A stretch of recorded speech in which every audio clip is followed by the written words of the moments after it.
গল্প আমি পদ্মজা, লেখিকা ইলমা বেহরুজ। পর্ব সংখ্যা ৪৫। দেখতে দেখতে চলে এসেছে শীতকাল। সকাল ১০টা বাজে, অথচ কুয়াশার চাদরে চারিদিক ঢাকা। ব্যালকানিতে দাঁড়িয়ে আছে পদ্মজা, মনটা কুগাইছে।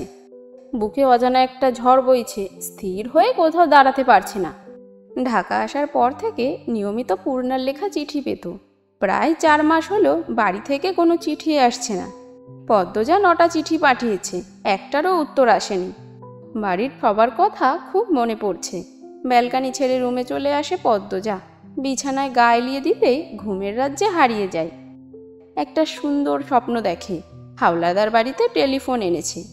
পূর্ণা হাওলাদার বাড়িতে এসে পদ্মজার সাথে যোগাযোগ করে। পদ্মজা কথা বলতেই ওপাশ থেকে পূর্ণার উল্লাস ভেসে আসে। আপা, আপা, আমি তোমার গলার স্বর শুনতাছি। তুমি শুনছো? শুনছি। কেমন আছিস? আম্মা কেমন আছে? বাড়ির সবাই ভালো আছে? সবাই ভালো। তুমি কেমন আছো? আমার বিশ্বাস হচ্ছে না, তোমার গলার স্বর শুনছি। আচ্ছা শোন, বলো আপা, আশেপাশে কেউ আছে? খালাম্মা আছে। এই বাড়িতে আর আসবি না, আমি যতদিন না আসবো। মনে রাখবি। কেন? কেন আপা? মানা করেছি, শুনবি। আচ্ছা, কিন্তু আমি ভেবেছিলাম এবার প্রতিদিন দুলা ভাইয়ের বাড়িতে আসবো আর তোমার সাথে কথা বলবো। ধুর, এবার যখন আসবো আমাদের বাড়িতে টেলিফোন নিয়ে আসবো, এরপর প্রতিদিন আমাদের কথা হবে। এখন আমার মানা শোন। টাকা কই পাবে? সেদিন উনি বলেছিলেন নিয়ে আসবেন, আমি মানা করেছিলাম। বললেন তুমি আনন্দে থাকলেই আমার সুখ, তোমার সুখের জন্যই এখন আমার সব। আর কি বলার। দুলাভাই খুব ভালা, তাই না আপা? আমার শরীর সত্যি ভালো আছে তো? আছে, আগের চেয়ে ভালো। খেয়াল রাখিস আমার। রাখবো। বাতাসটা বেড়েছে, পদ্মজার গা কাটা দিচ্ছে। আচমকাই ঘুম ভেঙে যায়, চট করে উঠে বসে। হাতের দিকে তাকিয়ে দেখলেও টেলিফোন নেই। একদম বাস্তবের অনুভূতি হচ্ছিল। পদ্মজা দেওয়াল ঘড়ি দেখে, 11টা বাজে। টেলিফোন পুরো দেশে হাতে গোনা কয়জনের বাসায় আছে। এখানে গ্রামে টেলিফোনে যোগাযোগ করা যাবে ভাবা হাস্যকর। পদ্মজা বিছানা ছেড়ে ড্রয়িং রুমে চলে আসে। কপালে হাত দিয়ে দেখে গায়ে জ্বর এসেছে। পূর্ণার সাথে কথা বলতে ইচ্ছে করছে, সে দীর্ঘশ্বাস ছাড়ল। রান্নাঘরে যেতে যেতে ডাকলো, মনা। পরক্ষণেই মনে পড়ল মনা বাসায় নেই। 2 দিন আগে বাড়িতে গিয়েছে। খুব একা লাগছে তার। সব কিছুই রান্না করাই আছে, আর কি রাঁধবে। পদ্মজা 1 কাপ চা নিয়ে ড্রয়িং রুমের জানালার পাশ ঘেঁষে বসল। গ্রামের সোনালি দিনগুলোর কথা মনে পড়ছে। মোর্শেদ প্রথম যেদিন সোয়েটার কিনে দিয়েছিলেন, সেই দিনটার কথা মনে পড়ছে। সকাল সকাল উঠে খেজুরের রস দিয়ে পিঠে খাওয়া, কত লোভনীয় সেই দিনগুলো। কলিং বেল বেজে উঠল। অসময়ে কলিং বেল শুনে পদ্মজা অবাকই হলো। আমির তো এখন আসবে না, 2 ঘন্টা আগেই তো বের হলো। তাহলে কে এসেছে? গায়ে শাল টেনে নিল সে। এরপর দরজা খুলল। দরজার সামনে আমির দাঁড়িয়ে আছে। পদ্মজা হতবাক হয়ে জানতে চাইল, এত দ্রুত? তৈরি হও, বাড়িতে যাব। পদ্মজার চোখের পলক ফেলে আবার তাকালো। বলল, বাড়িতে মানে অলন্দপুর? আমির দরজা লাগিয়ে দিয়ে বলল, দ্রুত যাও, শাড়ি পাল্টাও। পদ্মজার উৎকণ্ঠা। হুট করে যে, কোনো খারাপ খবর? আমির হেসে বলল, তেমন কিছু না। কয়দিন ধরে দেখছি মন খারাপ করে বসে আছো, তাই হুট করেই যাওয়ার কথা ভাবলাম। তোমার কলেজ তো শীতের বন্ধই আছে। আমি 1 সপ্তাহের জন্য ম্যানেজারকে সব বুঝিয়ে দিয়েছি। আর আলমগীর ভাইয়া এসেছে। কোনো চিন্তা নেই। এবার দ্রুত যাও, ট্রেন 12টায়। আজকের শেষ ট্রেন কিন্তু এটাই। আমি তৈরিই আছি, শুধু লাগেজে 2-3টা শার্ট ঢুকিয়ে নিলেই হবে। পদ্মজা আর কিছু বলল না, ছুটে চলে যায় 2 তলায়। তার হৃৎপিণ্ড খুশিমে দোদমা বাজাচ্ছে। 10 মিনিটের ব্যবধানে শাড়ি পাল্টে লাগেজও গুছিয়ে ফেলে। দুজনে বেরিয়ে পড়ে। গন্তব্য অলন্দপুর। দীর্ঘ 8 মাস পর জন্মস্থান, জন্মদাত্রী, জন্মদাতা, ভাই বোন সবাইকে দেখতে পাবে পদ্মজা। ভেতরে ভেতরে উত্তেজনা এতটাই কাজ করছে যে শীতের প্রকোপ টেরই পাচ্ছে না সে। কেবিনে ঢোকার পর থেকে বারবার এক কথাই বলে চলেছে পদ্মজা, কতদিন পর যাচ্ছি। আম্মা হুট করে আমাকে দেখে জ্ঞান না হারিয়ে ফেলে। পূর্ণা নিশ্চিত জ্ঞান হারাবে। আমির হাসল। পদ্মজার 1 হাত মুঠোয় নিয়ে বলল, আসো, গল্প করি। পদ্মজা তাকালো। তার চোখ দুটি হাসছে, চিকমিক করছে। সে প্রশ্ন করল, আলমগীর ভাইয়া আমাদের বাসায় উঠবেন? না, অফিসেই থাকবে। রানী আপা ভালো আছে? কিছু বলছে? আমির চুল ঠিক করতে করতে ব্যথিত স্বরে বলল, ওর জীবনটা নষ্ট হয়ে গেছে।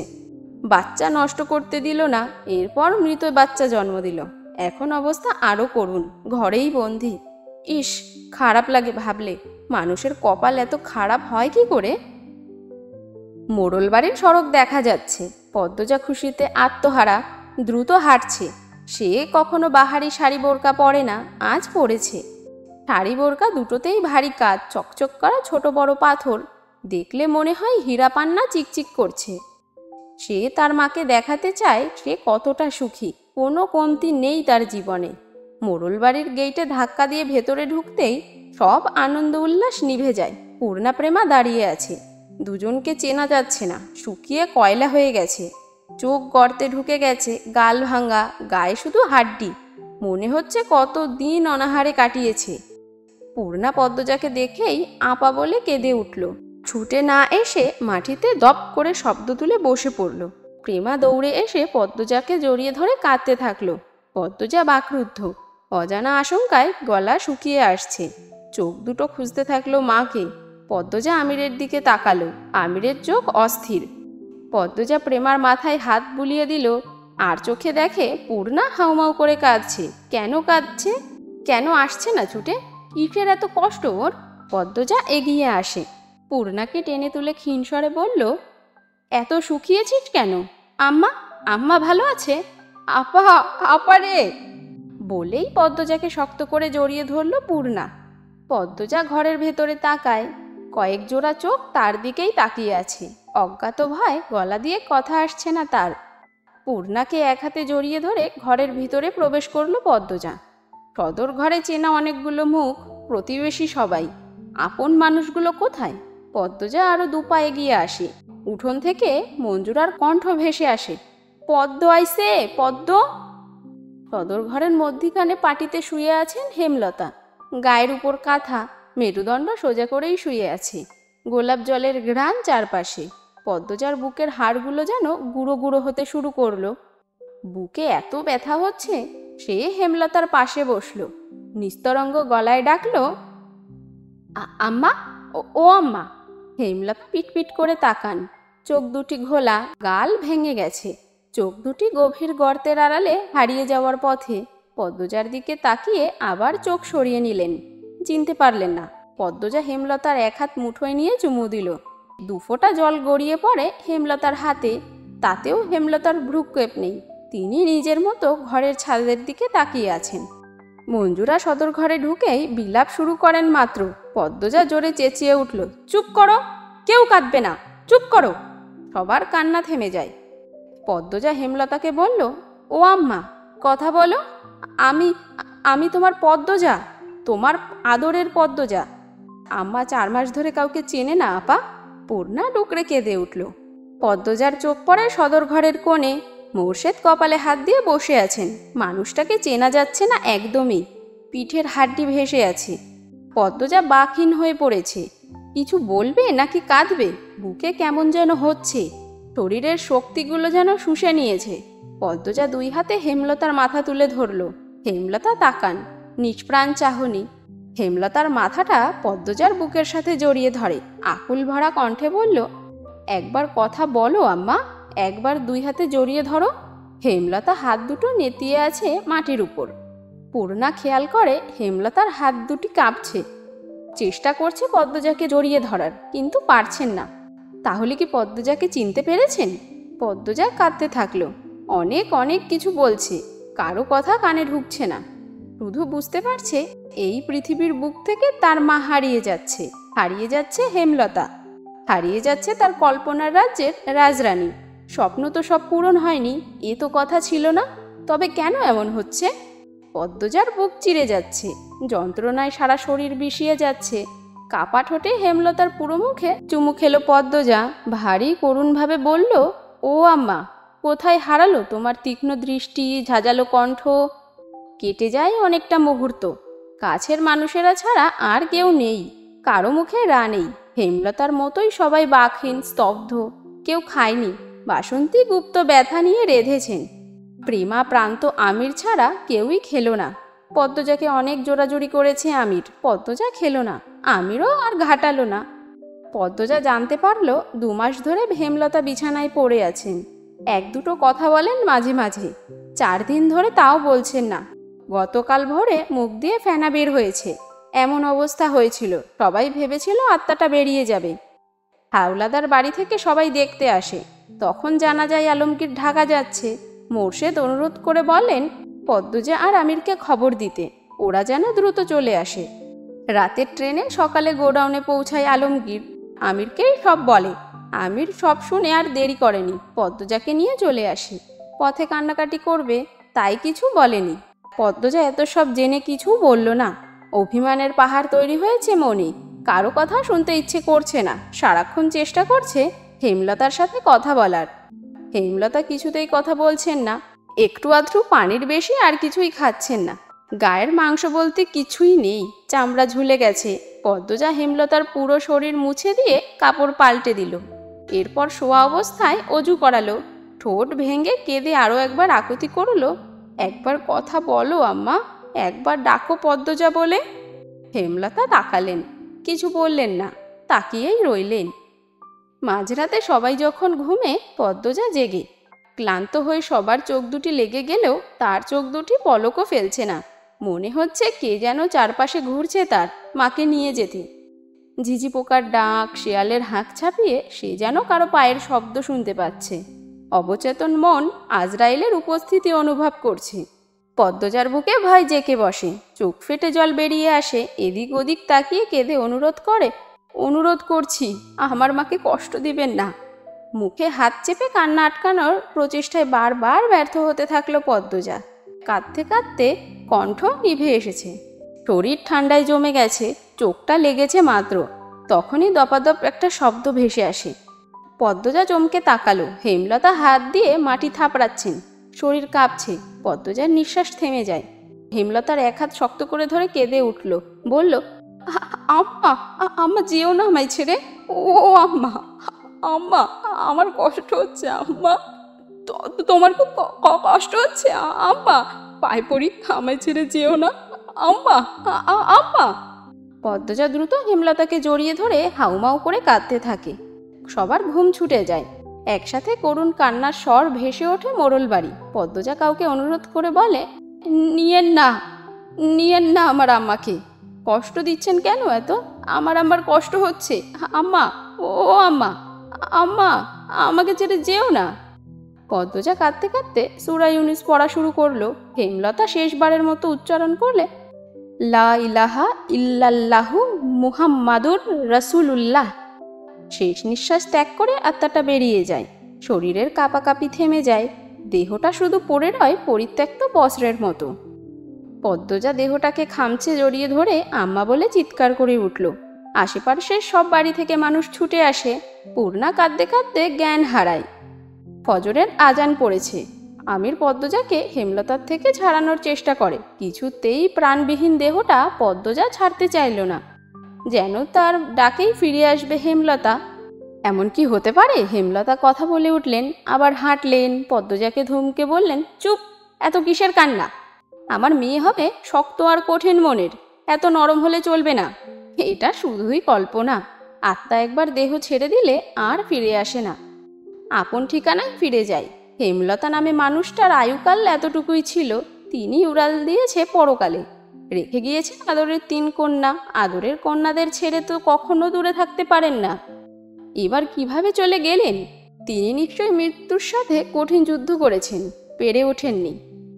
ভোরের আলো ফুটতেই পদ্মজা নিজেকে শক্ত করলো। গোসল করে এসে কোরআন শরীফ নিয়ে বসলো।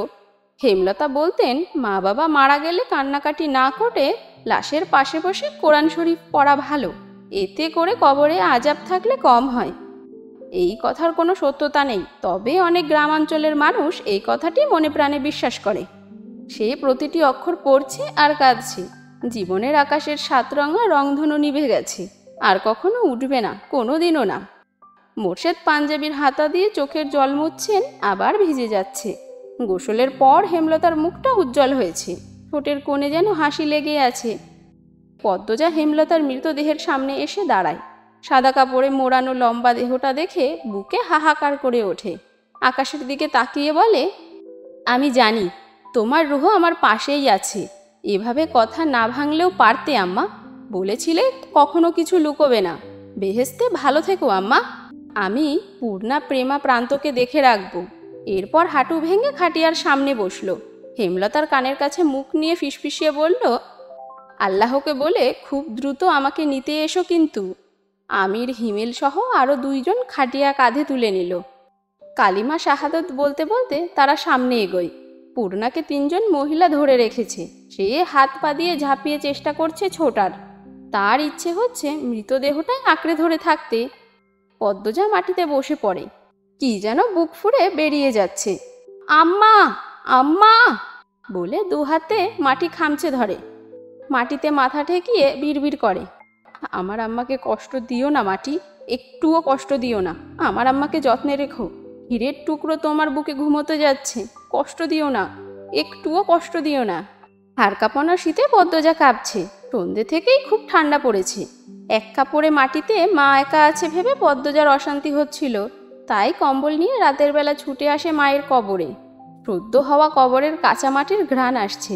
পদ্মজা কম্বল দিয়ে মায়ের কবর ঢেকে দিল।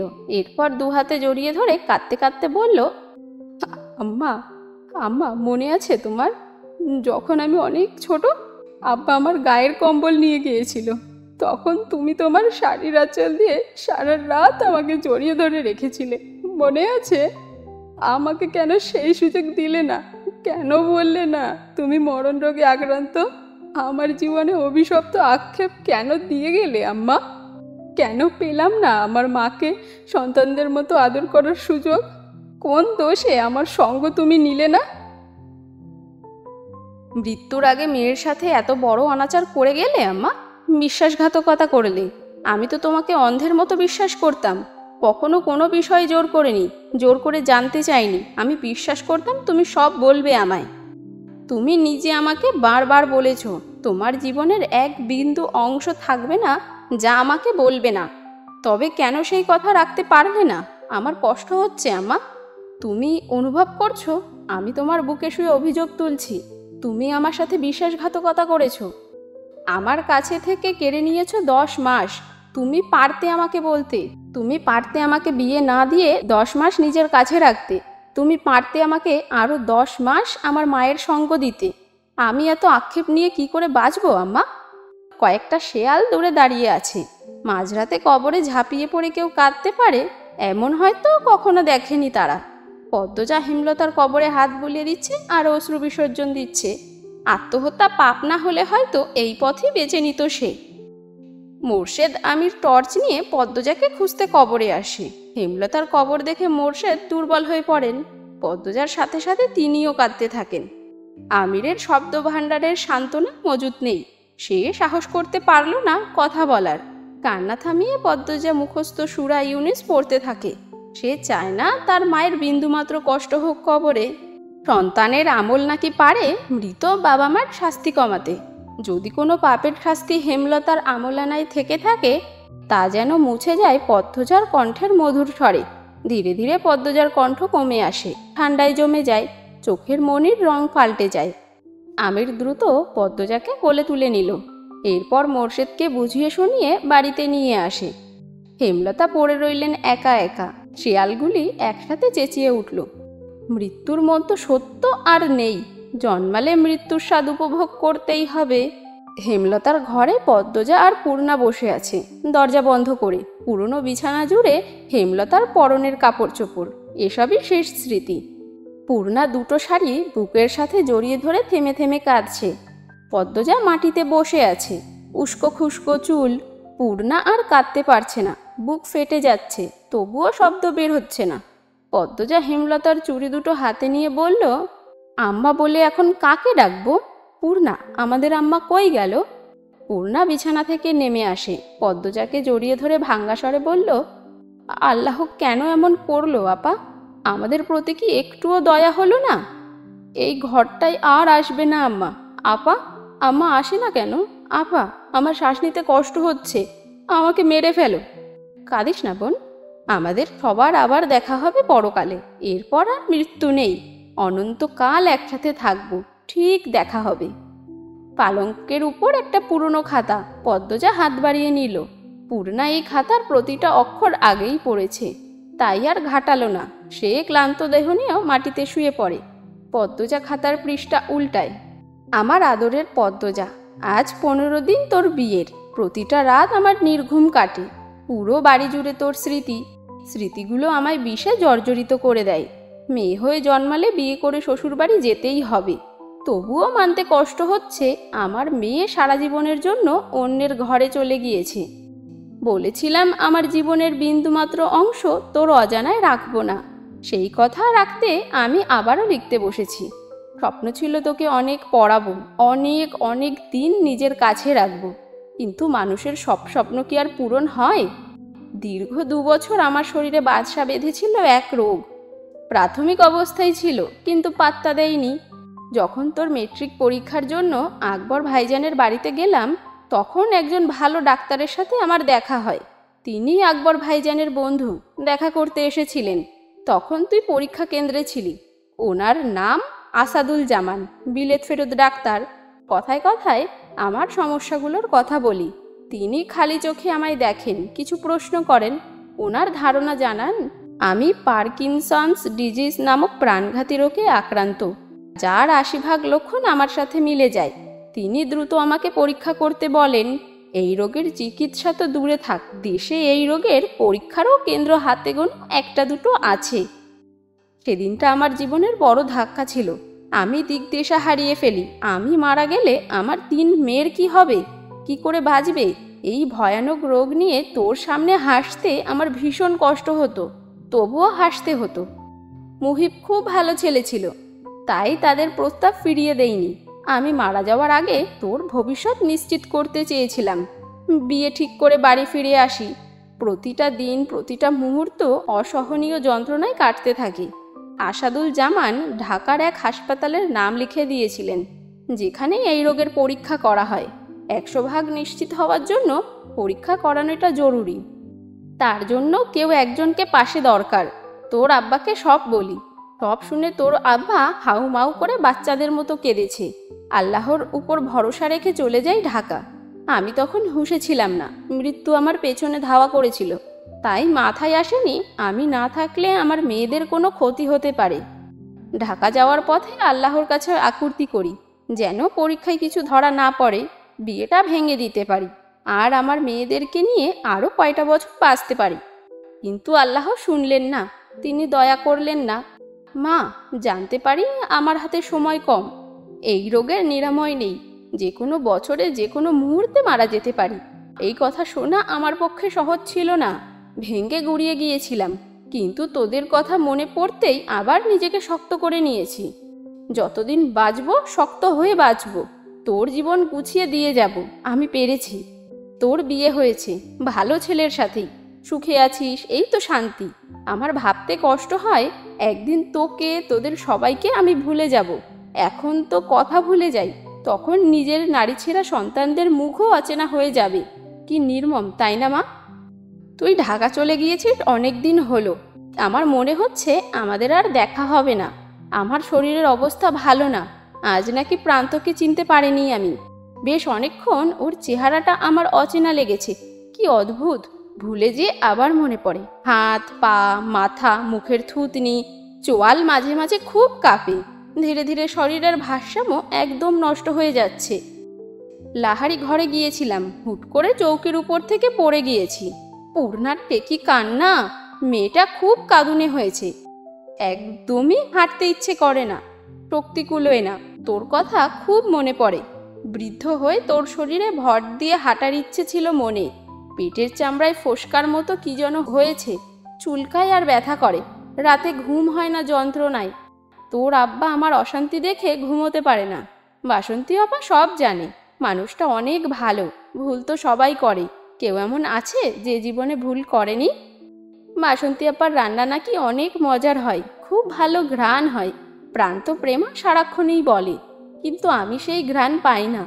ঘ্রাণ শক্তিটাও লুপ্ত হয়ে গেছে। কয়দিন ধরে টয়লেটও হচ্ছে না, খাবার গিলতে পারি না।